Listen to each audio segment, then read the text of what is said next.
جب آپ کے پاس زیادہ راہ والی آیتیں پہنچ جایا کریں تو آپ لوگ اس کو سنا ضرور کریں۔ دیر ہو گئی ہے، کوشش ہوتی ہے کہ اسی روز کر دوں، جب نہ کر سکوں تو جب بھی آپ کو پوسٹ کی جائیں آپ اپنی ریویژن کے لیے ضرور سنا کریں، کہ قرآن کو بار بار پڑھنے والی کتاب کہا گیا ہے۔ ہر مرتبہ یہ قرآن آپ سے ایک نئے انداز میں ملتا ہے، ہر مرتبہ جتنی مرتبہ آپ پڑھیں گے۔ آپ یہ نہیں کہہ سکتے کہ میں نے تو لائیو کلاس اٹینڈ کر لی تھی اب مجھے دوبارہ سننے کی ضرورت نہیں ہے، ایسا قطعاً نہیں ہے۔ آپ اس کو دوبارہ جب سنیں گے تو آپ کو وہ نئے انداز میں سمجھ آئے گا، اور اس وقت آپ کو لگے گا کہ آپ پہلی مرتبہ سن رہے ہیں۔ اس ایکسپیرینس سے یقیناً آپ میں سے بہت سارے لوگ گزرے بھی ہوں گے، لیکن بات وہی ہے کہ ہم غور و فکر نہیں کرتے۔ اتفاق ہے آپ لوگوں کو میری اس بات سے؟ کبھی کوئی گزرا ہے اس ایکسپیرینس سے کہ وہی آیتیں دوسری مرتبہ سنیں تو بالکل نئی لگے؟ ہوا ہے کبھی ایسا کسی کے ساتھ؟ بالکل جی، الحمدللہ۔ سورہ احزاب کی آیت نمبر 31 سے یہ سپارہ شروع ہوتا ہے، اور اس سپارے میں جو صورتیں ہم نے پڑھی، سورہ احزاب پڑھی، اس کے بعد سورہ سبا، سورہ فاطر اور سورہ یاسین شروع ہو جاتی ہے۔ اس کو ہم کل اپنے لیکچر میں شامل کریں گے۔ اب ہم آغاز کرتے ہیں۔ اعوذ باللہ السمیع العلیم من الشیطان الرجیم من ہمزہ ونفخہ ونفثہ۔ بسم اللہ الرحمن الرحیم۔ رب اشرح لی صدری ویسر لی امری واحلل عقدۃ من لسانی یفقہوا قولی۔ ربی زدنی علما، ربی زدنی علما، ربی زدنی علما۔ الصلاۃ والسلام علیک یا سیدی یا سیدی یا رسول اللہ وسلم علیک یا حبیب اللہ۔ 31 سے اس پارے کا آغاز ہو رہا ہے، اور آیت 31 کو سمجھنے کے لیے ہم آیت نمبر 30 پر جاتے ہیں۔ آیت نمبر 30 میں اللہ تعالیٰ فرماتے ہیں کہ اے نبی کی بیویوں، جس کسی نے تم میں سے کھلی ہوئی بےہودگی کی تو اس کے لیے دگنا عذاب کر دیا جائے گا، اور ایسا کرنا اللہ تعالیٰ کے لیے بالکل آسان ہے۔ تو تم میں سے فرما بردار بنی رہی اللہ کی اور اس کے رسول کی، اور نیک اعمال کرتی رہی، تو ہم اس کو دگنا اجر دیں گے، اور ہم نے اس کے لیے عزت والی روزی تیار کر رکھی ہے۔ اے نبی کی بیویوں، تم دوسری عورتوں کی مانند نہیں ہو۔ اگر تم پرہیزگاری اختیار کرو بس ایسی نرمی سے بات مت کرو کہ کوئی طمع کرنے لگے جس کے دل میں روگ ہے، اور گفتگو کرو تو باوقار انداز میں کرو، اور ٹھہری رہو اپنے گھروں میں، اور اپنی آرائش کی نمود و نمائش مت کرو جیسے سابق دور جاہلیت میں رواج تھا، اور نماز کو قائم کرو، زکوٰۃ ادا کیا کرو، اور اطاعت کیا کرو اللہ کی اور اس کے رسول کی۔ اللہ تعالیٰ تو یہی چاہتا ہے کہ تم سے دور کر دے ناپاکی کو۔ اے نبی کے گھر والوں، اے اہل بیت، اور تم کو پوری طرح پاک صاف کر دے۔ یہ ہیں جی ابتدائی آیتیں جن میں بہت سارے مضامین تسلسل کے ساتھ بیان کیے گئے ہیں۔ جو عورت نبی کریم صلی اللہ علیہ وآلہ وسلم کے نکاح میں آ گئی وہ کوئی عام عورت نہیں ہے، اس عورت کو خاص کر دیا گیا، اس کا درجہ باقی عورتوں سے بلند ہو گیا۔ اب وہ نبی کی بیوی ہے، اور نبی کی بیوی ہونے کے سبب جہاں اس کو بلند مرتبہ اور مقام دیا گیا، جہاں اس کی نیکیوں پر اس کا اجر بڑھا دیا گیا۔ اب وہ نیکی کریں گی، ایک عام عورت نیکی کرے گی تو ان کو اسی نیکی کا ڈبل ثواب ملے گا، اور جب ثواب ڈبل ملے گا تو گناہ بھی دگنا ملے گا۔ اور یہ اسلام کا اصول ہے، جہاں گناہ کا عذاب، اس کی تکلیف بڑھائی جاتی ہے، وہاں اس کا اجر و ثواب بھی بڑھا دیا جاتا ہے۔ یہ اصول ہے۔ اس اصول کو ہم دیکھیں جیسے رمضان المبارک ہے، رمضان المبارک میں ہم نیکیاں کرتے ہیں تو ہماری نیکیوں کا اجر و ثواب کئی گنا بڑھا دیا جاتا ہے۔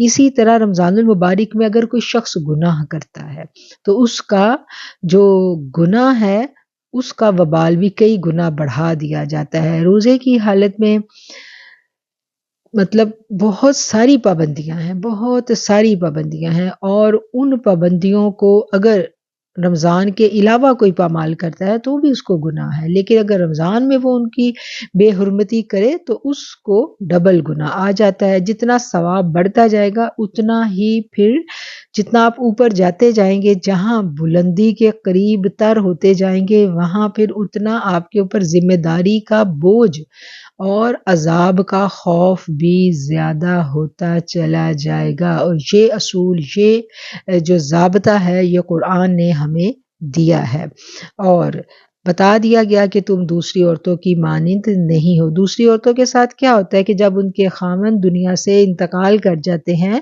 چاہے ان کا خاوند شہید ہی کیوں نہ ہو، جس شہید کے لیے اللہ نے کہا ہے کہ اس کو مردہ مت کہو، یہ رزق دیا جاتا ہے، شہید کی بیوی کو بھی کہا گیا کہ تم نکاح کر سکتی ہو، اس کے لیے بھی دوسری شادی، دوسرا نکاح جائز ہے، جبکہ نبی کی بیوی نبی علیہ الصلوۃ والسلام کے ظاہری دنیا سے رخصت ہو جانے کے بعد بھی نکاح نہیں کر سکتی۔ انہیں پوری امت کی ماں قرار دے دیا گیا، امہات المومنین، مومنوں کی مائیں، اور جب وہ پوری امت کی مائیں ہیں تو کوئی ماں اپنے بیٹے سے نکاح نہیں کر سکتی۔ اور یہ ایک اصول ہے جو اس صورت سے ہمیں ملتا ہے، اور اس کے علاوہ ان کو گفتگو کے آداب سکھا دیے گئے کہ کس طرح سے بات چیت کرنی ہے، اور کیا مسلمان عورتوں کو مخاطب کر کے کیا کہا جا رہا ہے، ٹھہری رہو اپنے گھروں میں، اپنے گھروں میں ٹھہری رہو۔ اب اس جملے کو، اس آیت کو بھی ہم نے بہت اچھا سا سمجھ لینا ہے۔ ایک دفعہ نبی کریم صلی اللہ علیہ وآلہ وسلم کے پاس کچھ عورتیں آئیں، حضرت انس رضی اللہ تعالیٰ عنہ اس کے راوی ہیں، انہوں نے کہا کہ یا رسول اللہ، مرد ساری فضیلتیں لے گئے، اللہ کی راہ میں لڑتے ہیں، کرتے ہیں، اور ہمارے پاس یہ درجہ حاصل کرنے کے لیے کیا رستہ ہے؟ تو آقا علیہ الصلوۃ والسلام نے فرمایا، تم میں سے جو عورت اپنے گھر میں بیٹھے، اسے جہاد فی سبیل اللہ کا درجہ ملے گا۔ امام ترمذی اور حضرت ابن مسعود نے روایت نقل کی ہے، آقا علیہ الصلوۃ والسلام نے فرمایا، عورت کا با پردہ رہنا ہی بہتر ہے۔ جب وہ گھر سے نکلتی ہے تو شیطان اسے جھانکنے لگتا ہے، اور جب وہ اپنے گھر کی چار دیواری میں ہوتی ہے تو رحمت الہی سے قریب تر ہوتی ہے۔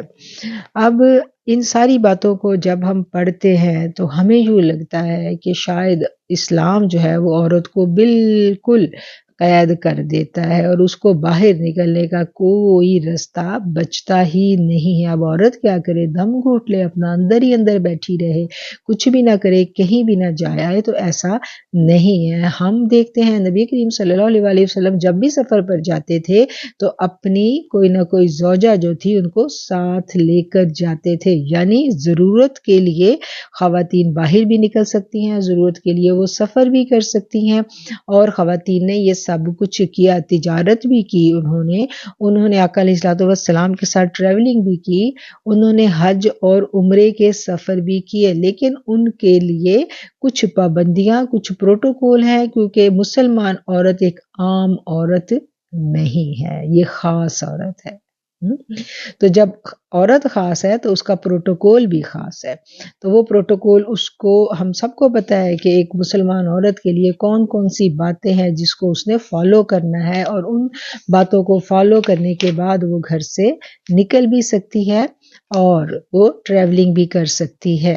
اچھا، اب یہ جو آیت ہے یہ آ جاتی ہے کہ مسلمان عورتوں، نبی کریم صلی اللہ علیہ وسلم کی بیویوں کو پیچھے مخاطب کیا گیا اور کہا گیا آگے کہ تم اپنے گھروں میں ٹکی رہو۔ اب جب یہ آیت پڑھتے ہیں تو ایک پورا ایک گروہ ہے، ایک جماعت ہے لوگوں کی جو اس آیت سے استدلال لے کر حضرت عائشہ صدیقہ رضی اللہ تعالی عنہ پر انگلیاں اٹھاتا ہے. ایسے لوگ آپ کو ملیں گے زندگی میں جو یہ کہیں گے کہ قرآن نے تو یہ کہا، تو اماں عائشہ تو جنگ میں پہنچ گئیں، اور جنگ بھی کس کے خلاف کی؟ تو یہ ایک کہانی ایسی ہے جس کے اوپر دشمنان اسلام کو اور ان لوگوں کو جن کے دلوں میں روگ ہے، بظاہر تو وہ مسلمان ہیں لیکن ان کے دلوں میں روگ ہے، دلوں میں ٹیڑھ ہے، وہ مسلمانوں میں ایسی ایسی غلط باتیں پھیلاتے ہیں جس کی وجہ سے ایک جو سادہ لوگ مسلمان ہے جس نے قرآن کی اسٹڈی نہیں کی، وہ ڈسٹرب ہو جاتا ہے، ذہنی طور پر پریشان ہو جاتا ہے کہ وہ نبی کی بیوی اتنا بڑا درجہ اور صدیق کی بیٹی، تو اس نے یہ سب کیوں کیا؟ تو یہ پوری کی پوری جو جنگ جمل ہے جس میں حضرت عائشہ صدیقہ جو ہیں وہ ایک جنگ کے لیے تشریف لے کر گئی تھیں، اور اس جنگ میں ہم دیکھتے ہیں کہ مد مقابل جو تھے وہ وقت کے خلیفہ تھے سیدنا علی رضی اللہ تعالی عنہ. اس پوری جنگ کے بارے میں بہت ساری ایسی باتیں پھیلا کر مسلمانوں کے ایمان کو متزلزل کیا جاتا ہے، اور ان کے دلوں اور ذہنوں سے صحابہ کرام کا،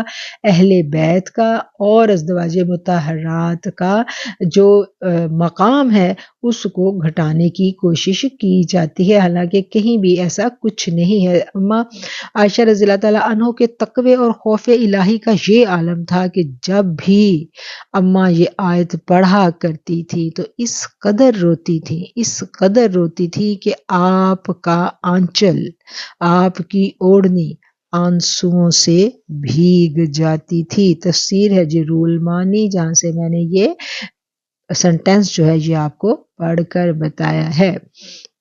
اور امیر المومنین کے ساتھ جو جنگ ہوئی تھی اس پر بھی انہیں بے حد افسوس تھا، اور یہ پوری کی پوری جو جنگ ہے اس کو یہاں ڈیٹیل کے ساتھ ڈسکس کرنے کا ٹائم نہیں ہے، لیکن ہم یہ جانتے ہیں جب ہم احادیث کی کتابیں پڑھتے ہیں کہ اس جنگ کے بارے میں سیدنا علی رضی اللہ تعالی عنہ کو آقا علیہ الصلوۃ والسلام نے اپنی حیات مبارکہ میں ہی بتا دیا تھا، اور مولا علی یہ سن کے پریشان ہوئے تھے، تو پھر آقا علیہ الصلوۃ والسلام نے انہیں کچھ ہدایات بھی دی تھی. تو یہ ہوتی ہیں وہ آزمائشیں، وہ امتحانات جن کا ہو کر گزرنا تقدیر نے لکھ دیا ہوتا ہے، اور اس میں سے گزرنا ہی پڑتا ہے. جیسے واقعہ کربلا کو دیکھ لیں، سب پتا تھا کہ ہونا ہے اور پھر وہ ہو کر رہا. اسی طرح جنگ جمل جو ہے اس نے بھی ہونا تھا، انشاءاللہ زندگی رہی اور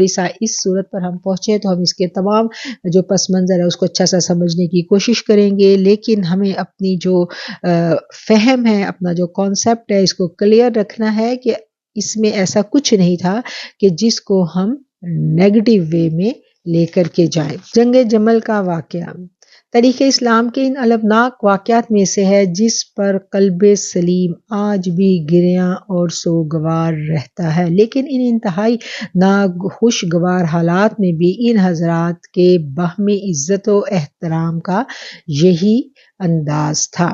اور اس کے آگے ہم دیکھتے ہیں آیت کے اگلے حصے میں 33 آیت کو ہم دیکھیں گے، اس کا آخری حصہ دیکھیں گے. انما یرید اللہ، بے شک اللہ تعالیٰ یہ چاہتا ہے، اس کا یہ ارادہ ہے کہ وہ دور کر دے ناپاکی کو، عنکم الرجس اہل البیت، کہ وہ دور کر دے ناپاکی کو اے نبی کے گھر والوں، اور تم کو پوری طرح مطہر کر دے، تطہیرا پاک صاف کر دے. اب یہاں پر اللہ تعالیٰ مخاطب ہیں نبی کے گھر والوں سے اور کہا جا رہا ہے کہ اے نبی کے گھر والوں، اللہ کا یہ ارادہ ہے کہ تمہیں پاک کر دے. اب اس آیت میں بھی بہت سارے جو مکاتب فکر ہیں وہ ایک دوسرے کے آمنے سامنے آ جاتے ہیں. ایک بڑا جھگڑا تو یہ پڑ جاتا ہے کہ نبی کے گھر والے کون تھے. نبی کے گھر والوں سے مراد گھر والے عام طور پر گھر والی تو بیوی ہوتی ہے، تو نبی کے گھر والے جو ہیں ہم تو کہتے ہیں کہ پنج تن پاک ہیں، تو پنج تن پاک اگر نبی کے گھر والے ہیں، پنج تن پاک اگر اہل بیت ہیں، تو پھر اما عائشہ، حضرت سودا، حضرت صفیہ، حضرت زینب یہ کون ہیں؟ اور جہاں قرآن میں اہل بیت کا ذکر آتا ہے تو قرآن کی اس سے کیا مراد ہے؟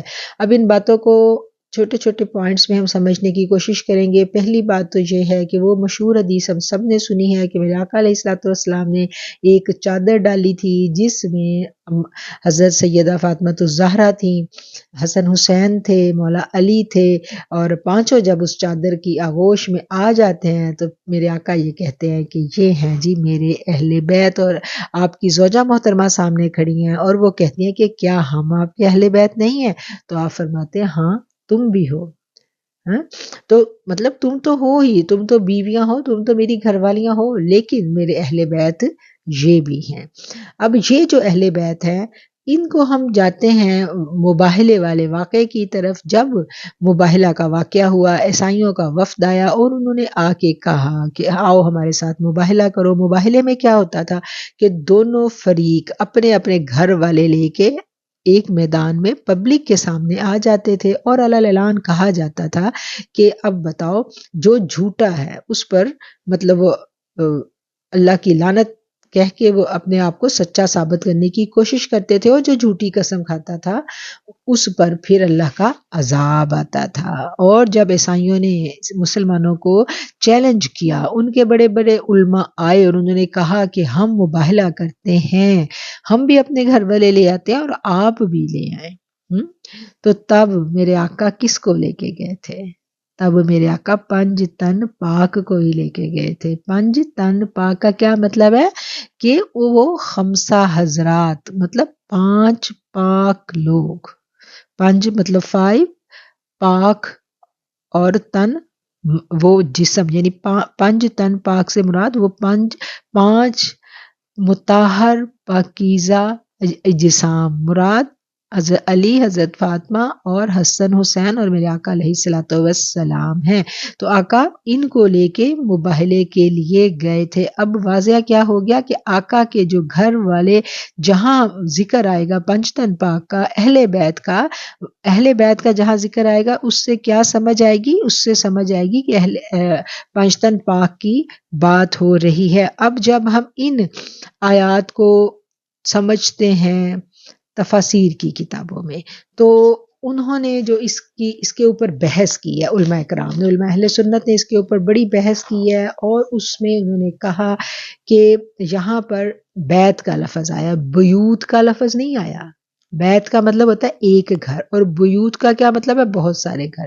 اور جو ازدواج مطہرات تھیں وہ 9 بیویاں تھیں، 9 حجرے تھے، 9 گھر تھے، چھوٹے چھوٹے سے گھر بنے ہوئے تھے، ہر زوجہ کا اپنا انڈیپینڈنٹ گھر تھا، اور آقا ہر زوجہ کے گھر جایا کرتے تھے، اور کسی بھی زوجہ کے گھر جو ہے وہ وہی آ جایا کرتی تھی۔ ہم پڑھتے ہیں نا حضرت اما عائشہ کے گھر میں بھی وہی آئی ہے، تو دوسری ازواج جو ہیں ان کے گھروں میں بھی وہی آتی رہی ہے۔ تو ہر گھر حضور کی بیوی کا تھا، تو وہ کیا ہو گئے؟ وہ ایک گھر تو نہ رہا، بیت تو نہ رہا، وہ تو بیوت ہو گئے۔ تو جب ان الفاظ پر بحث کر کے مفسرین اکرام نے 5 تن پاک کے بارے میں لکھا ہے، تو انہوں نے ان لفظوں سے استدلال لیا ہے کہ یہاں پر واحد کا صیغہ نہیں آیا، جمع کا صیغہ کیوں آیا ہے، اور اس کے علاوہ جب بات ہو رہی تھی 5 تن پاک کی تو وہاں جمع کا صیغہ آیا، مؤنث جمع کا نہیں آیا۔ عربی میں مذکر اور مؤنث کے صیغے بھی الگ الگ ہوتے ہیں۔ مؤنث کا صیغہ جمع میں ہوگا تو اس کے لیے الگ الفاظ ہیں، اگر مکس میں ہوگا تو اس کے لیے الگ الفاظ ہیں۔ تو گویا لفظوں کے ساتھ بھی علماء اہل سنت نے اس چیز کو ثابت کیا ہے کہ 5 تن پاک اہل بیت سے کیا مراد ہے۔ اب آگے آ گیا جی وَذْكُرْنَا، اور یاد کرو اللہ کی آیتوں کو اور حکمت کی باتوں کو جو کہ پڑھی جاتی ہیں تمہارے گھروں میں۔ اب دیکھیں یہاں پر کیا آ گیا؟ بیوتی، بیت کا لفظ نہیں آیا۔ اب آگے غور کرتے جائیں، پیچھے کیا آیا تھا؟ اہل البیت، ایک گھر کے لوگ، یہاں آ گیا بیوتی، بہت سارے گھر۔ تو وہ بہت سارے گھر کون سے تھے؟ وہ 9 کے 9 حجرے تھے، جن کے گھروں میں اللہ کی حکمت والی آیتیں پڑھی جاتی تھی۔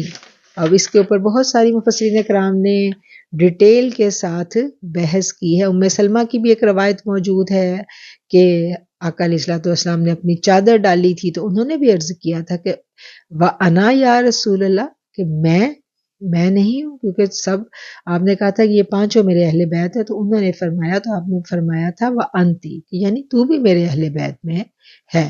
تو کیا ہے کہ بیویاں بھی شامل ہیں، لیکن جب خاص ذکر آتا ہے تو خاص سے مراد پنجتن پاک ہی ہوتے ہیں۔ اور سورہ کوثر بھی جو نازل ہوتی ہے، آقا علیہ الصلوۃ والسلام کی نسل بھی جو چلی ہے وہ حضرت فاطمہ سے ہی چلی ہے۔ آپ کا خاندان جو چلا ہے وہ حضرت فاطمہ سے چلا ہے۔ سادات کا سارا خاندان جو ہے ہم دیکھتے ہیں کہ حضرت فاطمہ اور حضرت علی کرم اللہ وجہہ کی نسل میں سے ہے۔ یہ ہے جی آیت نمبر 35 اور 35 میں جو ہم عورتوں کو بڑا اعتراض ہے کہ اسلام نے عورتوں کو برابری کے حقوق نہیں دیے۔ تو برابری کے حقوق اعمال میں عورت اور مرد بالکل برابر ہے۔ یہ نہیں ہے کہ مرد اگر جا کے مسجد میں نماز پڑھ کے آتا ہے تو اس کو بہت ساری نمازوں کا ثواب ہے، 27 نمازوں کا عورت نے گھر میں پڑھی تو اس کو نہیں، عورت کو گھر میں پڑھ کے اتنا ثواب ملتا ہے جتنا مرد کو مسجد جا کے ملتا ہے۔ بے شک مرد مسلمان اور مسلمان عورتیں، مومن مرد مومن عورتیں، فرما بردار مرد فرما بردار عورتیں، سچ بولنے والے مرد سچ بولنے والی عورتیں، صابر مرد صابر عورتیں، عاجزی کرنے والے اور عاجزی کرنے والیاں، خیرات کرنے والے خیرات کرنے والیاں، روزہ دار مرد روزہ دار عورتیں، اور اپنی عصمت کی حفاظت کرنے والے مرد اور حفاظت کرنے والی عورتیں، اور کثرت سے اللہ کو یاد کرنے والے اور کثرت سے اللہ کو یاد کرنے والیاں۔ یہاں اللہ نے دونوں کو مخاطب کیا ہے، اور اللہ نے کیا کہا ہے؟ تیار کر رکھا ہے اللہ نے ان سب کے لیے مغفرت کا سامان اور اجر عظیم، یعنی نیکی کا کام مرد کرے یا عورت، دونوں کے لیے اجر اللہ کی جانب ہے۔ یہ نہیں ہے کہ مرد کا کام ہے تو مرد کو زیادہ اجر دیا جائے گا، مرد رزق حلال کماتا ہے تو اس کو اس رزق حلال کمانے پہ اجر ہے۔ عورت اپنے گھر کا کام کرتی ہے، اگر وہ کمائی نہیں کر رہی، رزق حلال نہیں کما رہی، لیکن وہ سارا دن اپنے گھر کے کاموں میں مشغول رہتی ہے، تو اس کام کرنے کا اجر اس کو اللہ کے ہاں ملتا ہے۔ یعنی ہم جو گھروں کے کام کر کے تپے رہتے ہیں نا، تو یہ نیکیاں ہم اکٹھی کر رہے ہیں دراصل۔ تو ہمیں مرد جو ہے، ہمیں لگتا ہے کہ اللہ نے کہا رزق حلال عین عبادت ہے، وہ تو سارا دن عبادت میں اور ہم ادھر کھپے پڑے ہیں، تو ہم کھپے نہیں پڑے، ہمیں اس سارے کام کے اوپر اجرت ملے گی۔ اور وہ اجرت کہاں ملے گی؟ وہ اجرت جب ہم اپنے اصل گھر جائیں گے تو وہ اجرت ہمیں وہاں پر ملے گی۔ آگے ہے جی آیت نمبر 39 آیت کو بھی ہمیں تھوڑا سا سمجھ لینا ہے۔ یہ ایک واقعہ ہے جس کے بارے میں بہت سارے لوگ جو ہیں اسلام دشمن عناصر مسلمانوں اور خاص طور پر نوجوان جو بچیاں ہیں ان کے ذہنوں میں، نوجوان نسل کے ذہنوں میں کچھ باتیں ابہام پیدا کرنے کی کوشش کرتے ہیں۔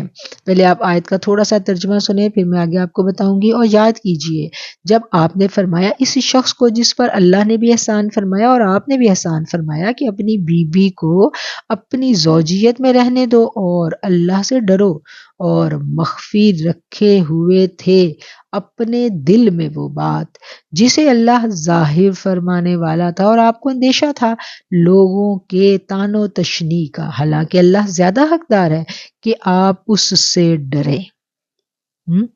اب یہ واقعہ جو ہے اس کو پڑھیں تو لوگ کیا اس کے بارے میں پروپیگنڈا کرتے ہیں کہ یہ واقعہ، پہلے میں تھوڑا سا بتا دوں جو نئے لوگ ہیں ان کے لیے، کہ واقعہ یہ تھا کہ آقا علیہ الصلوۃ والسلام کی کزن تھی حضرت زینب، ان کی شادی جو ہے آقا علیہ الصلوۃ والسلام نے اپنے منہ بولے بیٹے حضرت زید کے ساتھ کی، اور یہ بھی اللہ کے حکم کے مطابق کیا گیا۔ جب شادی ہو جاتی ہے تو زید جو تھے وہ آقا علیہ الصلوۃ والسلام کے منہ بولے بیٹے تو تھے، لیکن در حقیقت وہ غلام تھے، اور جب منہ بولے بیٹے کے بارے میں حکم آ گیا تھا کہ اس کو نسب نہیں دیا جائے گا، یعنی جو منہ بولی اولاد ہے وہ آپ کی جو نسبی اولاد ہے اس کے برابر درجہ نہیں پا سکتی، اس کو آپ اپنا نام نہیں دے سکتے۔ آپ نے اگر بچہ اڈاپٹ کیا ہے تو اس کا جو باپ کا نام ہے وہ وہی رہے گا، آپ اس کو اپنے باپ کا نام نہیں دے سکتے۔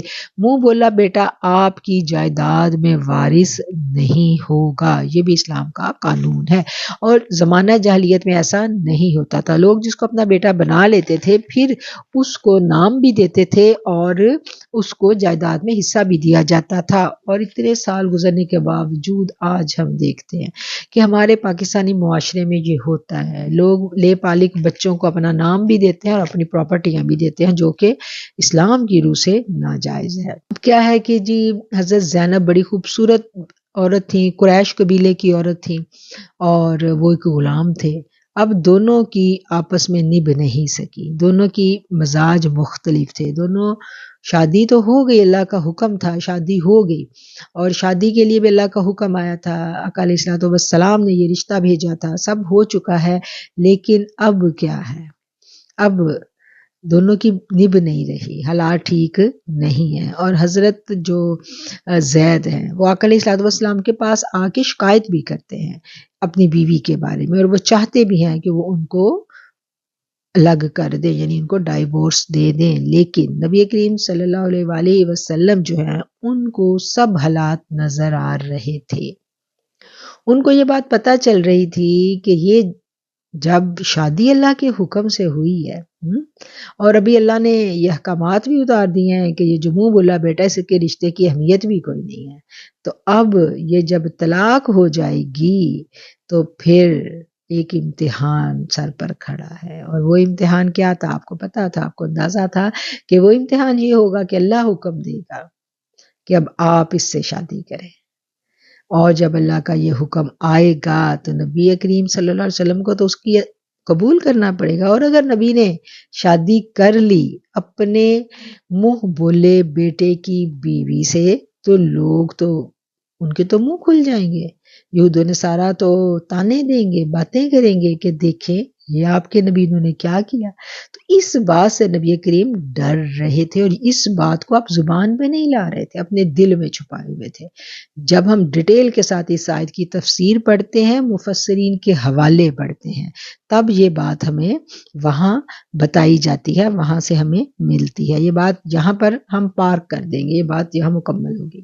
اچھا، اب جن کے دلوں میں روگ ہے وہ کیا کہتے ہیں؟ وہ یہ کہتے ہیں کہ یہ جو دل میں بات آپ مخفی رکھے ہوئے تھے، حضور پاک جو بات دل میں چھپائے ہوئے تھے اس شادی کے بارے میں، وہ یہ تھی کہ حضور پاک ایک دن استغفر اللہ نعوذ باللہ حضرت زید کی غیر موجودگی میں ان کے گھر جاتے ہیں اور آپ کی نظر پڑتی ہے بی بی زینب پر، آپ کو ان سے التفات ہو جاتا ہے، آپ ان کی محبت میں گرفتار ہوتے ہیں اور آپ یہ چاہتے ہیں کہ میری اس سے شادی ہو جائے، اور یہ بات آپ چھپا رہے تھے۔ استغفر اللہ، یہ کتنا بڑا الزام ہے جو نبی کی حرمت پر لگایا جا رہا ہے۔ آج آپ کو یہ باتیں ملیں گی، یہ لوگ علناً یہ باتیں کرتے ہیں، اور جس نے قرآن کو ڈیپلی سٹڈی نہیں کیا وہ اس آیت کو پڑھے، ان کی تشریحات کو سنے، وہ تو لاجواب ہو جاتا ہے، اوف واقعی ایسا تھا، اپنی عقل نہیں دوڑاتا کہ وہ تو بی بی زینب جو تھی وہ تو حضور کے سامنے تھی، قریش کی عورت تھی، خاندان ایک تھا، رشتہ داری تھی، آپ کے سامنے جوان ہوئی، آپ ان کو دیکھتے تھے۔ اگر یہ عشق میں گرفتار ہونے والا کوئی مطلب چانس ہوتا تو آپ کنواری ہوتے اس سے شادی کرتے، اگر وہ آپ کو اس کا حسن اتنا پسند آ گیا ہوتا تو کنواری کو شادی کرنا کوئی معنی نہیں تھی چیز، اگر آپ ایک دفعہ رشتہ بھیجتے تو خوشی خوشی یہ رشتہ قبول کیا جاتا، کیونکہ خاندان ایک تھا، حسب نسب ایک تھا۔ تو کیا وجہ تھی؟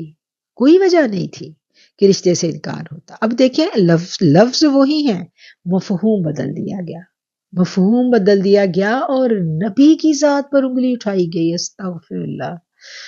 تو یہ باتیں جو ہے نا، یہ جب ہم ڈیپلی سٹڈی کرتے ہیں قرآن کی تو ہمیں پتہ چلتی ہے کہ اگر ایک شخص جس کے دل میں ایمان ہے وہ جب ان لوگوں کی تشریح سنے گا وہ ادھر ہی ٹھٹک جائے گا، وہ کہے گا ایسا ممکن نہیں ہے، ہمارے آقا ایسے ہو نہیں سکتے، اور جس کے دل میں ایمان نہیں ہے وہ تو اور زیادہ اس چیز کو اچھالے گا، واو یہ دیکھیں یہ دیکھیں، جیسے آج آپ کو بہت سارے ایسے لوگ مل جائیں گے جو یہ باتیں کرتے ہیں، نہ صرف وہ یہ باتیں کرتے ہیں بلکہ آپ میں سے بہت ساری مائیں بھی ایسی ہوں گی جن کی اولادوں نے آ کے ماؤں سے یہ سوال کیے ہوں گے۔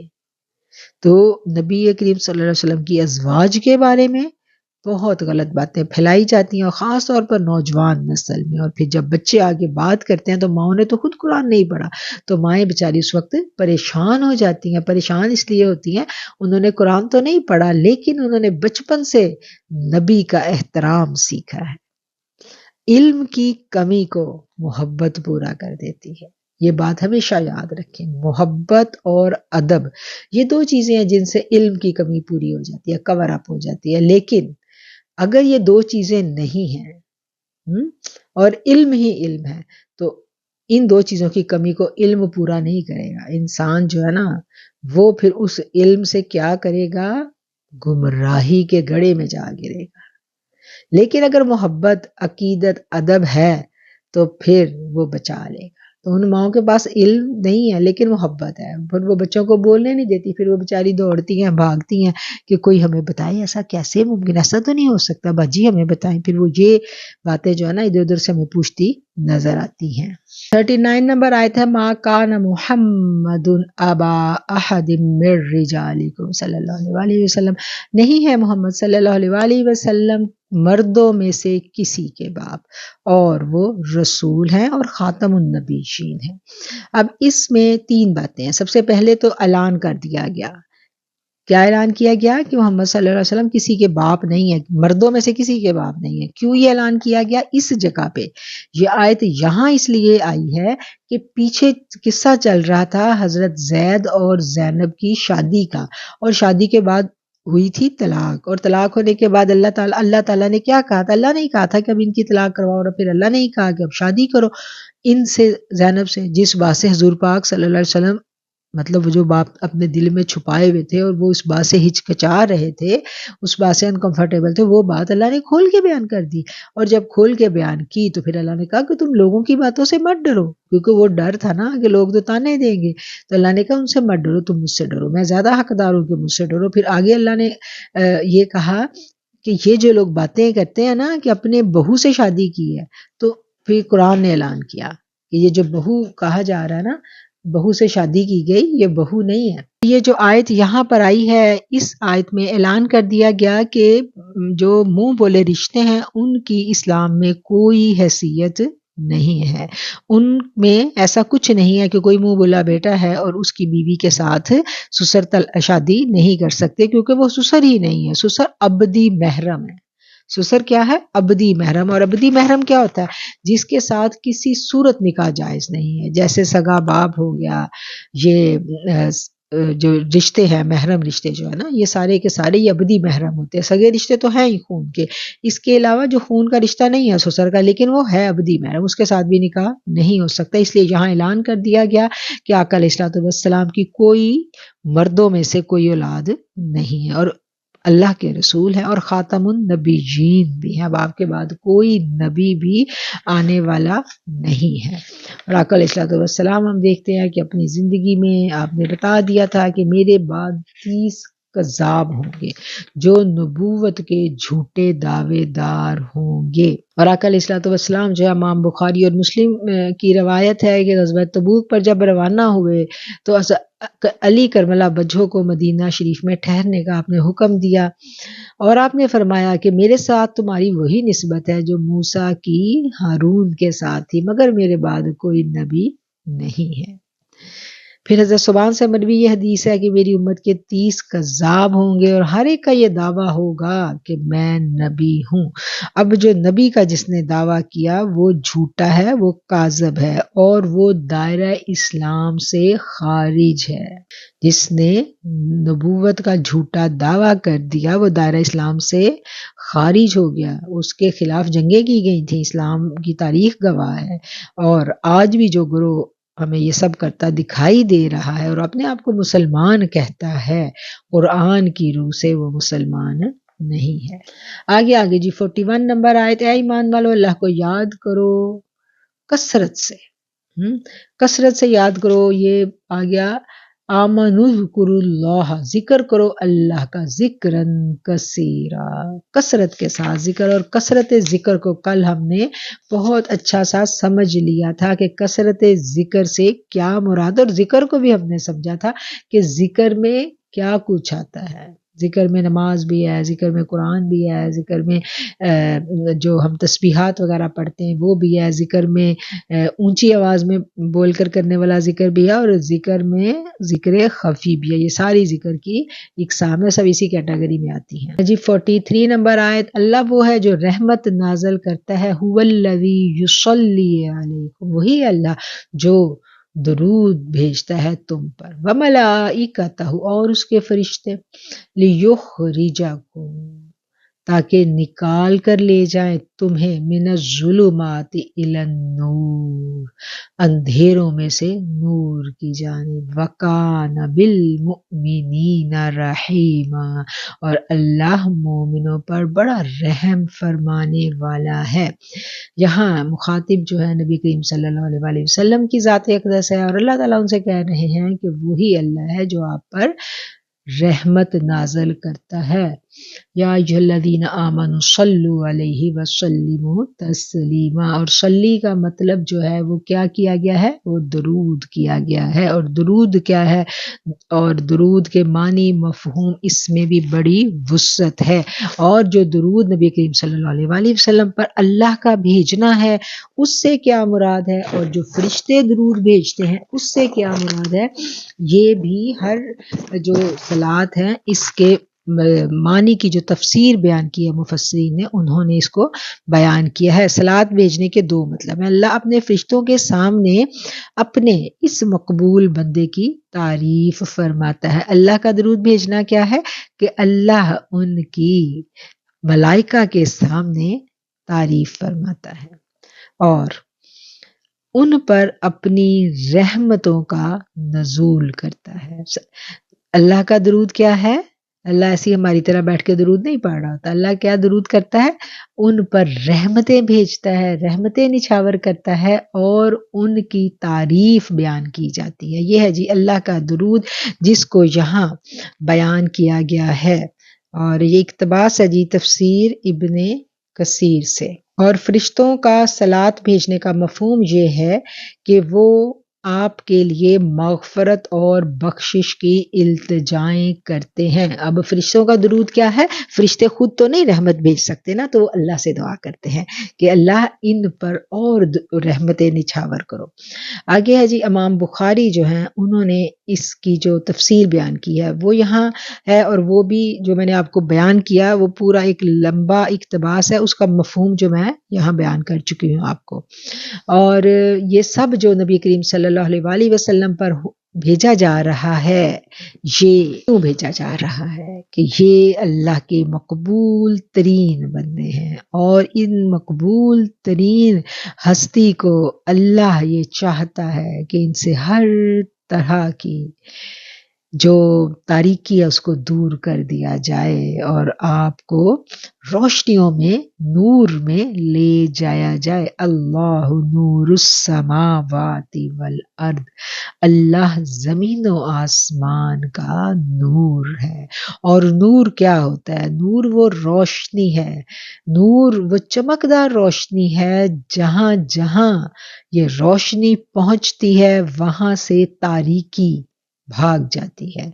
تاریکی اور نور یہ آپس میں ایک دوسرے کی ضد ہیں، یہ اکٹھے نہیں ہو سکتے، دن آئے گا تو رات چلی جائے گی، اور جہاں جہاں میرا رب ہے وہاں وہاں نور ہے۔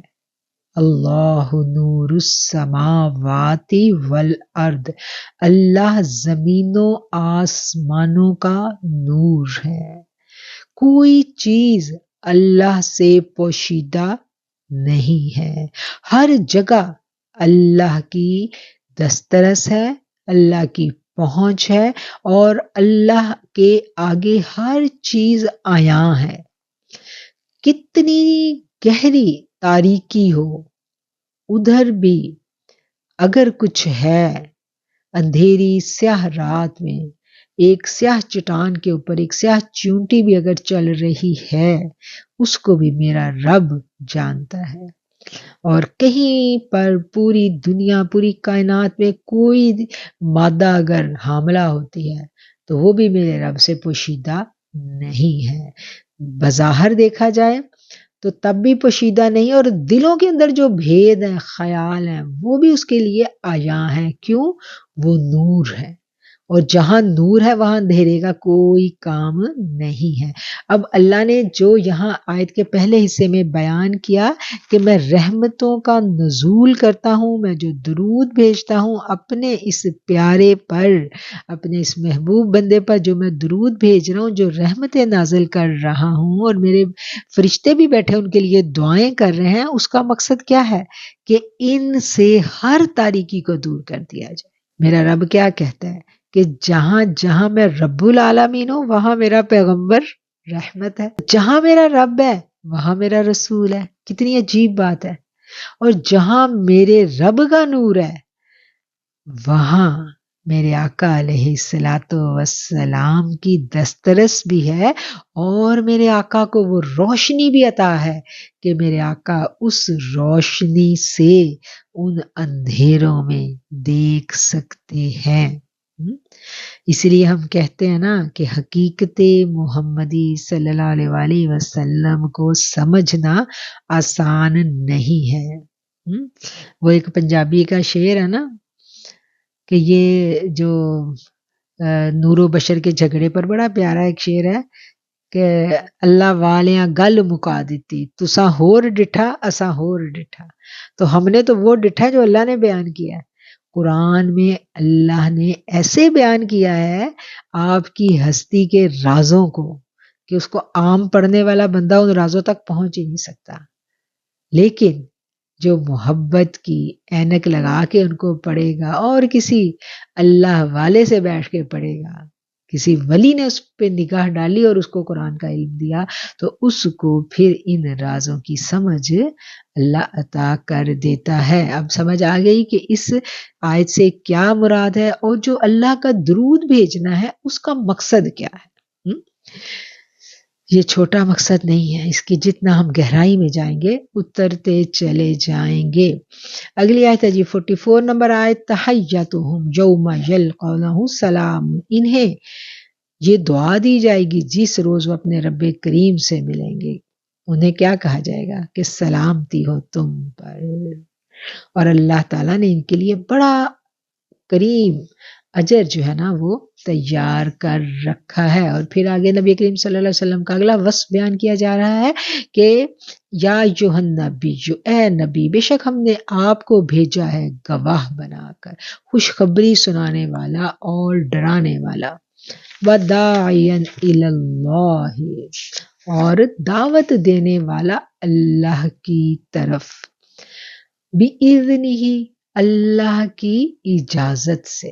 جو نبی کریم صلی اللہ علیہ وآلہ وسلم کسی کو دعوت دیتے ہیں تو اپنی طرف سے نہیں دیتے، اللہ کی اجازت سے دے رہے ہیں، اور اللہ نے آپ کو بنایا ایسا ہے کہ آپ لوگوں کو ڈرانے والے ہیں، اللہ کے عذاب سے ڈرانے والے ہیں۔ ایک شخص ہے، ایک ویسے بات کرتا ہے، اب دیکھیں کوئی بندہ کبھی باہر کے ملک نہیں گیا، وہ آ کے آپ کو بتائے، وہ کبھی حج پہ نہیں گیا، وہ آ کے آپ کو بتائے کہ میں نے سنا ہے کہ مکہ ایسا ہے، میں نے سنا ہے کہ بیت اللہ شریف ایسا ہے، آپ اس کی بات پہ کان نہیں دھریں گے، آپ کہیں گے ٹھیک ہے، سنی سنائی بات کر رہا ہے۔ اور ایک بندہ حج کر کے آتا ہے، بیت اللہ کو اپنی اکھیوں سے دیکھ کے آتا ہے، آپ اس کے پاس خود بھاگ کے جائیں گے، اس سے کہیں گے اچھا بتاؤ خانہ کعبہ کیسا تھا، اس کا دروازہ کیسا تھا، تو وہ آپ کو جو نقشہ بتائے گا وہ آنکھوں دیکھا حال بتائے گا۔ اور میرے نبی بھی ایسے ہیں، میرے نبی کو اللہ نے آسمانوں پہ بلایا، جنت دکھائی، دوزخ دکھائی، جنت میں بنے ہوئے محلات دکھائے، ان محلات پر جن ساتھیوں کے نام لکھے تھے وہ بھی بتا دیا کہ یہ تمہارے اس دوست کا گھر ہے، یہ اس کا گھر ہے، سب دکھایا۔ اب جب وہ دیکھ کے آ کے بیان کریں گے تو وہ بیان کیسا ہوگا، پھر سوچیں۔ تو کیا ہے کہ یہ سب اللہ کہتا ہے کہ یہ سب میں نے کیا ہے، اور میں نے ان کو سراجا منیرا، روشن آفتاب وہ بنایا، چمکتا ہوا سورج۔ اور مومنوں کو خوشخبری سنا دیجئے کہ اللہ کی طرف سے آپ پر بڑا ہی فضل ہے۔ اور میں اس آیت کو جب پڑھ رہی ہوں تو مجھے ایسے لگ رہا ہے کہ یہ آیتیں آج ہی نازل ہوئی ہیں، اور اللہ ہمیں قرآن میں کہہ رہا ہے کہ پڑھ کر ایک دوسرے کو سناؤ کہ تم پر اللہ کا بڑا فضل ہے. کیوں فضل ہے اللہ کا ہم پر؟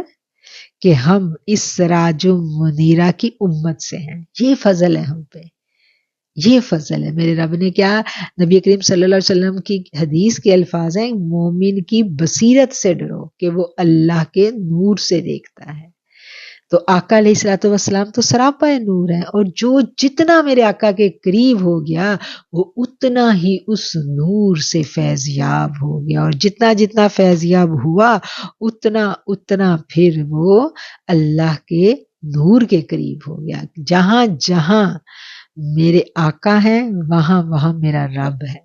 یہ دونوں چیزیں لازم و ملزوم ہیں. اور حقیقی علم جو ہے، حقیقی نور جو ہے وہ تو میرا رب ہے. اللہ نور السماوات والارض، حقیقی نور وہی ہے. اور پھر ضیاء تو جسے پاتے ہیں سب پانے والے. ساری کی ساری روشنی کا منبع سر چشمہ میرے رب کی ذات ہے، اور اس کے بعد میرا رب سارے کے سارے انوارات و تجلیات نازل کرتا ہے آقا علیہ الصلوۃ والسلام پر، آپ کے قلب اطہر پر. یہ سب کچھ برداشت نہیں کوئی کر سکتا تھا. میرے آقا کو قرآن کی وحی سے پہلے تیاری کروائی گئی تھی. معراج سے پہلے بھی 3 دفعہ آقا کا سینہ شق کیا گیا ہے. 3 دفعہ شق صدر ہوئی ہے. 3 دفعہ سینے کو کھولا گیا، اندر سے اعضاء کو نکالا گیا، دھویا گیا. ایک دفعہ تو بھی آپ بچے تھے، حلیمہ سعدیہ کے گاؤں میں تھے. وہ جگہ آج بھی ہے، جن لوگوں نے زیارت کی ہو اس جگہ پہ آج بھی آپ جائیں آپ کو ادھر نور ہی نور نظر آئے گا. اس جگہ پہ آقا کھیل رہے تھے، اور فرشتے نے آ کے آپ کا سینہ شق کیا، اعضاء نکالے، دھوئے، اور دوبارہ سب کچھ کیا. تو پھر کیا تھا کہ ایک دوسرا جو بچہ تھا وہاں اس نے دیکھ لیا سب، اس نے جا کے حلیمہ سعدیہ کو بتایا، پورا منظر اس بچے نے دیکھا تھا. تو حلیمہ سعدیہ پھر خوفزدہ ہو گئی تھی، ڈر گئی تھی. اور پھر انہوں نے کہا کہ یہ کوئی عام بچہ نہیں ہے. پھر انہوں نے کیا کیا کہ انہوں نے کہا کہ مجھے جلدی رابطہ کرنا چاہیے اور اس بچے کو اس کے وارثوں تک پہنچا دینا چاہیے. تو کتنی تیاریاں کروائی گئی تھی میرے آقا کے سینہ مبارک کو اس نور کو ابزارب کرنے کے لیے. ابھی ہم اسی صورت کے آخر میں آیت پڑھیں گے نا. ابھی میں بلکہ ضمناً اس کے ساتھ ہی بتا دوں کہ آگے وہ آیت آتی ہے نا، اس آیت کو اس کے ساتھ ہم جوڑ کے پڑھیں گے تو ہمیں زیادہ اچھی سمجھ میں آئے گی کہ جب اللہ تعالیٰ نے کہا تھا پہاڑوں سے کہ میں تم پر اپنی امانت اتارنا چاہتا ہوں، تو انہوں نے کیا کہا تھا؟ انہوں نے انکار کر دیا تھا. وہ ڈر گئے تھے. ہم نے پیش کی یہ امانت آسمانوں کو، زمین اور پہاڑوں کو، وہ اس ذمہ داری کو اٹھائیں. تو انہوں نے انکار کر دیا اس کے اٹھانے سے، اور وہ ڈر گئے اور اس کو اٹھا لیا تھا انسان نے. وہ کون سی امانت تھی؟ آیت ہے جی یہ 72 نمبر آیت ہے سورہ احزاب کی. کون سی وہ ذمہ داری تھی جس کو اللہ تعالیٰ نے پیشکش کی تھی؟ زمین و آسمان کو اٹھانے کی. پہاڑوں کو، کتنے بڑے پہاڑ ہوتے ہیں، سب نے انکار کر دیا. پہاڑوں کو پتا تھا کہ اس نور کو ہم برداشت نہیں کر سکیں گے. معرفت الہی کا نور برداشت کرنا آسان نہیں ہوتا. لوگوں کے تو حواس چل جاتے ہیں، یہ جو مجذوب ہو جاتے ہیں، دیوانے ہو جاتے ہیں. کوئی دنیا کے عشق میں سلگ جائے تو وہ دیوانہ ہو جاتا ہے، اور کوئی عشق حقیقی میں چلا جائے تو اس کے تو پورے حواس خمسہ جل کر بھسم ہو جاتے ہیں. تو کیا ہے کہ اس کو کون بچاتا ہے؟ اللہ کہتا ہے کہ میں نے ان کو سب کو پیشکش کی، سب نے انکار کر دیا، اور انسان نے اس کو اٹھا لیا. انسان نے کیوں اٹھایا؟ آگے اللہ تعالیٰ فرماتے ہیں انہو کانا ظلوما جہولا، بے شک وہ ظالم بھی ہے اور جاہل بھی ہے. یہ انسان کے بارے میں کہا گیا ہے. اب یہ ان آیتوں کی تفسیر جو ہے وہ جب ہم صوفیہ کرام سے سمجھتے ہیں، ان سے پڑھتے ہیں، تو وہ الفاظ، وہ باتیں ہمارے عقل و فہم کو روشن کر دیتی ہیں کہ انسان نے اس پہلی بات تو یہ آ جاتی ہے نا کہ اس امانت کو، یہ کون سی امانت تھی؟ یہ معرفت الہی کی امانت تھی. اور انسان نے جو فوراً انسان نے اس کو اٹھانے کے لیے اقرار کیا تھا، تو اس کی کیا وجہ تھی؟ تو جو ظالم کہا گیا ہے، تو ظالم اس کو کیوں کہا گیا ہے؟ کیونکہ انسان ظالم ہے اپنے نفس پر۔ جب کوئی معرفت الہی کا سفر شروع کر دیتا ہے تو پھر وہ اپنے نفس پر ظالم ہو جاتا ہے۔ مولا علی سے کسی نے پوچھا تھا نا کہ جنت کتنی دور ہے، تو آپ نے کہا تھا پہلا پاؤں رکھو اپنے نفس پر، تو اگلا پاؤں تمہارا جنت میں ہوگا۔ تو یہاں پر ظالم سے مراد یہ ہے کہ وہ اپنے نفس پر ظالم ہے، اور انسان جو ہے اس نے شوق میں فوراً اقرار کر لیا تھا اس امانت کو اٹھانے کا۔ کیونکہ اس نے عالم بالا میں اپنے رب کو بے حجاب دیکھا تھا، اور اس تجلی کو اس نے پا لیا تھا۔ وہ اس تجلی کے بغیر رہ نہیں سکتا تھا۔ وہ تو جب اس دنیا میں آیا، وہ تو مارا پھر رہا تھا، وہ تو تڑپ رہا تھا۔ آج بھی ہمیں ایسے لوگ ملتے ہیں نا، آج بھی دنیا میں ایسے لوگ ہوتے ہیں جتنے اللہ کے دوست ہیں، ان کے اندر یہی بات، یہی روح ہوتی ہے۔ جب اللہ نے اپنا ساری روحوں کو بنا کے اللہ نے کہا تھا نا کہ بتاؤ کیا میں تمہارا رب نہیں ہوں، تو اس وقت اللہ نے کوئی پردے کے پیچھے سے نہیں کہا تھا ربکم، آمنے سامنے کا سیکھا ہے، کیا میں تمہارا رب نہیں ہوں؟ تو سب نے کیا کہا؟ تو جو روحیں اس وقت اللہ کے قریب تھی، وہ جب اللہ نے اپنا حجاب اٹھا کے ان کو خطاب کیا تو وہ روحیں مست ہو گئی تھی۔ اللہ کے نور کی اس تجلی کو دیکھ کے وہ روحیں ان انوارات و تجلیات میں مست ہو گئی، اور پھر وہ اس مستی کو بھول نہیں سکی۔ جب اللہ نے انہیں اس دنیا میں بھیجا تو بہت سارے حجابات ڈال دیے گئے ان پر، لیکن ان روحوں پر جو قربت والی تھی، ان حجابات نے بھی کما حقہ کام نہیں کیا۔ وہ ان حجابات میں سے بھی اس تجلی کو دیکھتی تھی، کبھی خوابوں میں دیکھتی تھی، کبھی تنہائیوں میں دیکھتی تھی۔ دنیا میں جتنی بھی نعمتیں ان کو مل جائیں، وہ کسی نعمت کو انجوائے نہیں کر سکتی۔ جس کے اندر یہ روح ہوتی ہے، اس کے اندر اتنی بے قراری ہوتی ہے، وہ تو بھاگتا ہے۔ سلمان فارسی کو دیکھ لیں، کتنا سفر کیا، کتنی ٹریولنگ کی۔ یہ جو بابا ہندی ہے، انڈیا کا بابا، اس کو دیکھ لیں، تو جن کے اندر یہ چیز تھی وہ تو بھاگے، چلے، پاؤں سفر کیے، قدموں سے چل کے وہ پہنچ گئے وہاں۔ بابا رتن ہندی کی کہانی بھی آپ لوگوں نے سنی ہوگی، انڈیا سے پہنچ گیا حجاز، کتنا لمبا سفر۔ بابا فرید کو دیکھ لیں، چلتے چلتے کدھر پہنچے ہیں، بغداد شریف، اور کیسا کلام اس سفر میں کہا ہے، لمبیاں اچیاں لال کھجوراں تے پتر جڑاں دے ساوے، ننگے پنڈے مینوں چھمکا مارن، میرے روندے نے نین نمانے۔ کس کی تلاش میں گئے تھے؟ مال و دولت کی تلاش میں۔ ہم تو پیسے کمانے آتے ہیں نا باہر کے ملکوں میں، ہم اپنے من کی تلاش میں نہیں ٹریول کرتے۔ جو اپنے من کے لیے ٹریول کرتا ہے، اور اس زمانے میں تو سہولتیں بھی نہیں تھیں، کوئی فیسلٹیز نہیں تھی، سفر کیا نا، مارے پھرے، کیوں پھرے؟ کہیں سے ان کو بھنک بھی پڑ جاتی تھی کہ یہ تجلی مجھے وہاں سے ملے گی، تو وہ تو دیوانہ وار چل پڑتے تھے۔ اور یہ امانت ہے جو انسان نے اٹھائی، اور یہ امانت ہے جس کا حصہ نبیوں سے ولیوں کو ملا، اور ولی جو ہیں وہ آگے یہ امانت داروں تک پہنچانے کی اپنی ڈیوٹی جو ہے وہ آج بھی سر انجام دے رہے ہیں، اور قیامت تک سر انجام دیتے رہیں گے۔ یہ تو آپ کی بن گئی جی تصوف کی کلاس۔ کچھ امپورٹنٹ آیتیں تھیں لیکن اب وقت کی کمی کی وجہ سے میں ان کو سکپ کر رہی ہوں. زندگی نے موقع دیا تو پھر کبھی ہم انشاءاللہ ان پر بات کریں گے. سورہ سبا میں ہم دیکھتے ہیں حضرت سلیمان علیہ السلام کی بادشاہت کا قصہ جو ہے وہ بیان کیا گیا ہے.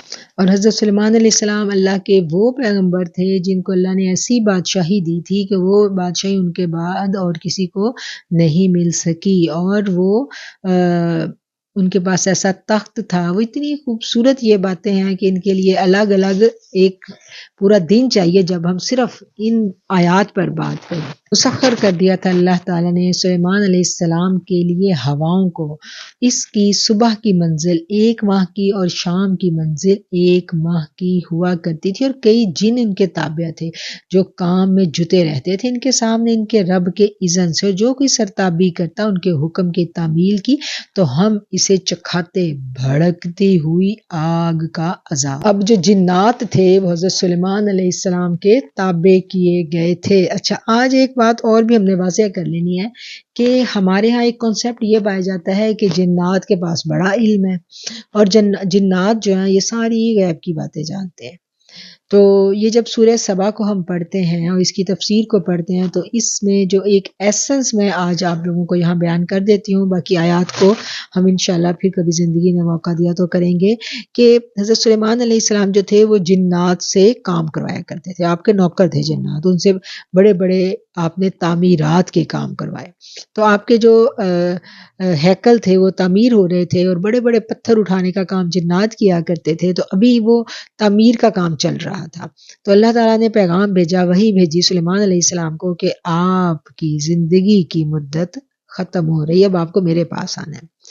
اور جو اللہ کے پیغمبر ہوتے ہیں، ایون کہ اللہ کے جو نیک اولیاء اکرام ہیں، صوفی اکرام ہیں، وہ بھی جب ان کو پیام آ جائے نا، بلاوا آ جائے وصل کا، تو ان کو تو وصل کے لمحے کا بڑا انتظار ہوتا ہے.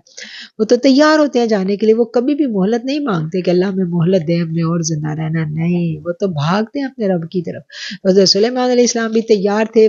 جب میسیج اللہ کا آ گیا کہ اب آپ نے میرے پاس آنا ہے تو حضرت سلیمان جانا تو چاہ رہے ہیں، لیکن کیا ہے کہ تعمیرات کا کام چل رہا ہے اور اس کام کی آپ کو فکر تھی کہ اگر میں چلا گیا تو یہ سرکش جنات جو ہیں یہ تو کام چھوڑ کے بھاگ جائیں گے اور یہ تعمیر نہیں مکمل ہوگی. تو انہوں نے اللہ سے اپنے اس اندیشے کا ذکر کیا، جس پر اللہ تعالیٰ نے کہا کہ سلیمان تم اپنے محل میں اپنی لاٹھی کو ہاتھ سے پکڑ کر، یعنی لاٹھی کو ٹیک لگا کر آپ اپنے محل کے بالا خانے میں کھڑے ہو جائیں، جہاں سے جنات آپ کو آتے جاتے گزرتے ہوئے دیکھا کریں گے، جہاں وہ تعمیر کا کام کر رہے تھے. اب حضرت سلیمان نے ایسا ہی کیا. آپ لاٹھی کو ٹیک لگا کے بالا خانے میں کھڑے ہو جاتے ہیں اور وہ دور سے یوں لگتا ہے کہ سلیمان علیہ السلام کھڑے ہیں. اور جنات نے جب دیکھا کہ سلیمان تو کھڑے ہیں تو وہ اپنے کام میں مشغول رہے. نگرانی تو سلیمان علیہ السلام ہی کر رہے تھے نا. تو جنات کی قوم میں بہت زیادہ سرکشی ہے. اب وہ متی ہے تو متی ہے، جب ان کو پتہ چل جائے خدا نخواستہ پتہ چل جاتا ہے کہ ان کے اوپر ان کا جو حکمران ہے وہ نہیں رہا تو وہ تو سرکشی کا خطرہ تھا. تو اس کا یہ انتظام اللہ تعالیٰ نے کر دیا. اور کتنا عرصہ سلیمان علیہ السلام کی یعنی آپ اس جگہ پہ جا کے کھڑے ہوتے ہیں لاٹھی کو ٹیک لگا کر، موت کا فرشتہ آتا ہے آپ کی روح قبض کر کے لے جاتا ہے اور آپ سٹل کھڑے رہتے ہیں.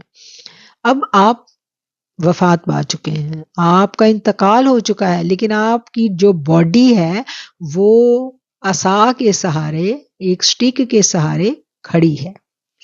اور ہمیں پتہ ہے کہ اللہ تعالیٰ نے حرام کر دیا ہے اس زمین پر انبیاء کے جسموں کو کھانا. نبیوں کے جسموں میں اللہ نے یہ وصف رکھا ہے کہ وہ بسیدہ نہیں ہوتے، وہ ڈیزالو نہیں ہوتے. اور کوئی بھی شخص مر جاتا ہے تو اس کی باڈی ڈیزالو ہو جاتی ہے، ساری کی ساری باڈی ڈیزالو ہو جاتی ہے. یہ صرف نبی ہیں جن کی باڈی ڈیزالو نہیں ہوتی. اور اس کے بعد کس کا درجہ آتا ہے؟ اس کے بعد آتا ہے جی شہداء کا. تو یہ جو خاص اللہ کے بندے ہوتے ہیں مقرب، ان کے علاوہ باقی سب کی باڈی ڈیزالو ہو جاتی ہے، اور نبی کا جسم اسی طرح تر و تازہ تھا۔ جو جنات تھے وہ اپنا کام کرتے رہے، ہوتے ہوتے وہ جو تعمیرات کا کام تھا وہ مکمل ہو گیا۔ جب وہ مکمل ہو گیا اور شیاطین آتے جاتے دیکھتے تھے کہ سلیمان علیہ السلام کھڑے ہیں، تو وہ یہ سمجھتے تھے، یہ تصور کرتے تھے کہ آپ عبادت کے لیے قیام میں ہیں، حالت قیام میں ہیں۔ اور پھر جب کام ختم ہو گیا تو پھر میرے رب نے کیا کیا، میرے رب نے بھیجا جی گھن کے کیڑے کو۔ تو اس کیڑے نے کیا کیا، جا کے سلیمان علیہ السلام کی لاٹھی میں بسیرا کر لیا، اور دھیرے دھیرے لاٹھی کی لکڑی کو کھانا شروع کر دیا، اور پھر وہ کھا گئے۔ جب وہ کھا گئے تو لکڑی ختم ہو گئی، لکڑی کے سہارے باڈی کھڑی تھی نا، دنیا تو عالم اسباب ہے، اور پھر وہ جو تھے وہ گر پڑے۔ باڈی جب گر جاتی ہے تو پھر لوگوں کو پتہ چلا کہ سلیمان علیہ السلام جو ہے وہ وفات پا چکے ہیں۔ تو یہاں یہ واقعہ بیان کرنے کا مقصد جو ہے وہ یہ ہے کہ جتنے بڑے قوی ہیکل، بڑے سے بڑا جن بھی ہو، اس کو عالم غیب نہیں ہے۔ اگر اس کو عالم غیب ہوتا تو اس کو پتہ نہ چل جاتا۔ ہاں، تو اس لیے جو ہمیں یہ ڈر لگ رہا ہوتا ہے نا کہ اس کے پاس تو جنات ہیں، تو جنات تو ہماری ساری خبریں اس کو بتا دیں گے، تو کوئی خبر نہیں پہنچا سکتا، نہ ان کے پاس عالم غیب ہے۔ یہ صرف شیاطین ہوتے ہیں جو کان لگا کے ادھر کی ادھر خبریں سنتے پہنچاتے ہیں، اور وہ بھی آدھی سچ آدھی جھوٹ، اس میں بھی کچھ حقیقت نہیں ہوتی۔ اس لیے یہ بڑے دلچسپ واقعات ہیں قرآن کے، یہ کہانیاں بڑی پیاری ہیں۔ لیکن اب ہم آگے چلیں گے، یہ آیت نمبر 14 میں جو ہے نا یہ والا بیان ہو گیا ہے۔ اور جب ہم نے سلیمان پر موت کا فیصلہ نافذ کر دیا، نہ پتہ چلا جنات کو آپ کی موت کا، مگر زمین کے دیمک نے جو کھاتا رہا آپ کی عصا کو۔ پس جب آپ زمین پر آ رہے تو جنوں پر یہ بات کھل گئی۔ اگر وہ غیب جانتے ہوتے تو اتنا عرصہ نہ رہتے اس رسوا کن عذاب میں۔ رسوا کن عذاب سے کیا مراد ہے کہ وہ جو کام کر رہے تھے وہ بڑا مشقت کا کام تھا۔ تو چلیں جی، یہ ہو گیا حضرت سلیمان کا واقعہ۔ سورت تھی جی سورہ سبا، اور اس میں دوسرا واقعہ آتا ہے قوم سبا کا، اس کو ہم omit کر دیتے ہیں اور آگے چلتے ہیں۔ آگے ہے جی 37 نمبر آئے۔ یاد رکھو، نہ تمہارے مال اور نہ تمہاری اولاد ایسی چیزیں ہیں جو تمہیں ہمارا قرب بخشیں گی، مگر جو ایمان لایا اور نیک عمل کرتا رہا اسی کو ہمارا قرب نصیب ہوگا۔ پس یہی وہ لوگ ہیں جن کے لیے دگنا صلہ ہے ان کے اعمال کا، اور وہ بالا خانوں میں جنتوں کے امن و امان سے رہیں گے۔ اس آیت میں جو خاص بات مجھے لگا کہ مجھے یہاں بیان کرنی چاہیے وہ یہ ہے کہ مال اور اولاد، جس کو قرآن نے فتنہ بھی کہا، امتحان بھی کہا، آزمائش بھی کہا، ان پر بھروسہ نہیں کرنا کہ یہ میرے پاس بڑا پیسہ ہے تو میں اس پیسے کو کوئی نیکی کے کاموں میں لگا کے تو قرب حاصل کر لوں گا، یا میں میری اولاد میں اتنی نیک پال لوں تو وہ میرے لیے بڑی عبادتیں کرے گی تو مجھے بڑا پڑھ کے بخشے گی تو میری قبر ٹھنڈی ہو جائے گی تو اب میں کچھ بھی نہ کروں۔ ایسا نہیں ہے۔ اسٹرگل، محنت ہم نے خود کرنی ہے۔ لنا اعمالنا، ہمارے لیے ہمارے اعمال۔ قرآن بار بار کہتا ہے نیکی کرو گے اس کا صلہ تمہارے لیے، بدی کرو گے اس کا وبال تمہارے لیے۔ سب کا اپنا اپنا حساب ہم نے دینا ہے، اور ہر فرد نے اپنا حساب دینا ہے۔ ہاں، نیک اولاد ہو، صدقہ جاریہ ہے، مال ہم اللہ کی راہ میں خرچ کریں، اس کا ہمیں صدقہ جاریہ میں لگائیں، مسجد بنوائیں، کہ نیکی کے کاموں میں، تعمیرات میں لگائیں، وہ مرنے کے بعد ہمیں اس کا اجر ملتا رہے گا، وہ ٹھیک ہے، لیکن اللہ کے اذن کے بغیر نہیں ہے۔ خود تو نافرمانی پر زندگی گزار دی اور ہم ایک شارٹ کٹ ڈھونڈ لیں کہ ہم ایسا کر کے آخرت سنوار لیں گے، دنیا میں ہم فرعون کی زندگی گزاریں اور مال و اولاد کے ذریعے ہماری جو موت ہے نا وہ موسیٰ کی آ جائے، ایسا نہیں ہے۔ سورہ فاطر کی 5 نمبر آیت ہے، اے لوگو یاد رکھو یقیناً اللہ کا وعدہ سچا ہے، پس دھوکے میں نہ ڈال دے تمہیں دنیا کی زندگی اور نہ فریب میں تمہیں مبتلا کر دے اللہ کے بارے میں کچھ بھی، وہ بڑا فریبی ہے۔ یعنی کوئی فریبی سے مراد یہاں شیاطین ہیں کہ وہ شیطان جو ہے وہ تمہیں اللہ کے بارے میں دھوکے میں نہ ڈال دے. اور شیطان ہمیں دھوکے میں کیسے ڈالتا ہے؟ جھوٹی امیدیں دلا کر. جھوٹی امیدیں دلاتا ہے ہمیں اور ہم اس کی امیدوں میں آ جاتے ہیں. ہم کیوں آتے ہیں؟ کیونکہ ہم آنا چاہتے ہیں. کوئی شخص خود گمراہ نہیں ہوتا، یعنی کوئی شخص کسی کو گمراہ نہیں کر سکتا. اس کے اپنے دل کے اندر کجی ہوتی ہے، اپنا نفس اس کو گمراہ کرتا ہے. باہر سے کوئی کتنا بھی زور لگائے، ہم کہتے ہیں جی اس نے کر دیا، اس کی وجہ سے ایسا ہو گیا. وہ اسباب بنتے ہیں اور نیت بر مراد ملتی ہے. نیت نیک بیڑا پار. نیت ٹھیک نہیں ہے تو پھر سباب ہی بننا نا. کسی کو بھی اللہ سبب بنا دے گا آپ کی بربادی کا. تو وہ جو کسی کو سبب بنایا نا، وہ ہماری اپنی نیت کی کجی کا وبال ہم پہ پڑا ہوتا ہے. یہ باتیں ہمیں جب ہم قرآن پڑھتے ہیں تو ہمیں سمجھ میں آنی شروع ہو جاتی ہیں. آیت نمبر 15 کو، اے لوگو تم سب محتاج ہو. یا ایہا الناس انتم الفقراء، تم سب محتاج ہو اللہ کے، اور اللہ ہی غنی ہے اور خوبیوں والا ہے. ہم سب انسان اللہ کے کیسے محتاج ہیں، اس چیز کو ہمیں سمجھنا چاہیے. ہمارا کانسیپٹ کلیئر ہونا چاہیے. یہ پوری کائنات ایک سسٹم کے تحت اللہ چلا رہا ہے. آج آکسیجن دنیا سے ختم ہو جائے، آج سورج ہی نہ نکلے، کچھ بھی ہو سکتا ہے. ناگہانی آفت کسی انسان کے اختیار میں نہیں ہے. کچھ بھی ہو سکتا ہے کائنات کے سسٹم میں. سارے کا سارا کائنات کا سسٹم اللہ کے اختیار میں ہے اور حقیقت میں وہی اس کو چلا رہا ہے. اسباب کی دنیا ہے، سبب کوئی بھی بنا ہے، در حقیقت چلا وہی رہا ہے اور انسان جو ہے نا وہ اس کے محتاج ہیں. 18 نمبر آیت کو دیکھیں گے.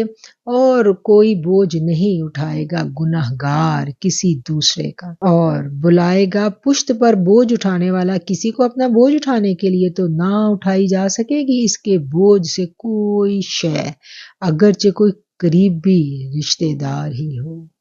آپ صرف ان کو ڈرا سکتے ہیں جو اپنے رب سے بن دیکھے ڈرتے ہیں اور صحیح نماز ادا کرتے ہیں اور نماز کو قائم کرتے ہیں، پاکیزگی کو اختیار کرتے ہیں اور وہ اپنی بھلائی کے لیے ہی اختیار کرتا ہے جو کرتا ہے.